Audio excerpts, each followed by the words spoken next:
चांदनी और वो पुराना घर।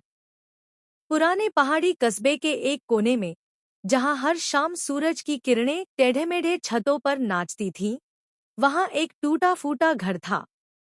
उस घर की सबसे रहस्यमयी निवासी थी एक सफेद बिल्ली, जिसका नाम था चांदनी। चांदनी उस घर में अकेली रहती थी। लोग कहते थे कि वो किसी बूढ़ी दादी की बिल्ली थी, जो अब इस दुनिया में नहीं रही। लेकिन चांदनी हर शाम उस खिड़की पर बैठती थी, जैसे किसी का इंतजार कर रही हो। हर शाम वही हवा, वही खामोशी। लेकिन आज कुछ अलग है। एक दिन एक छोटा बच्चा उस घर के पास आया। उसके हाथ में एक किताब थी और आंखों में जिज्ञासा हुई।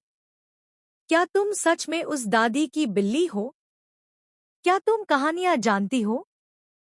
चांदनी ने धीरे से सिर हिलाया। और उस दिन से हर शाम बच्चा आता और चांदनी को कहानियां सुनाता। एक शाम, जब बच्चा किताब पढ़ रहा था, चांदनी अचानक खिड़की की ओर भागी।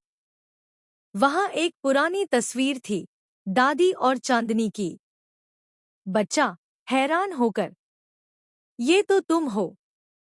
और ये मेरी नानी। अब बच्चा समझ गया, चांदनी उसकी नानी की साथी थी।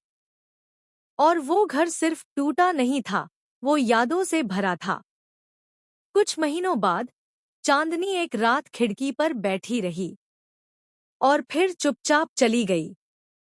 लेकिन उस बच्चे ने उस घर को फिर से सजाया और हर शाम वहां बच्चों को कहानियां सुनाता।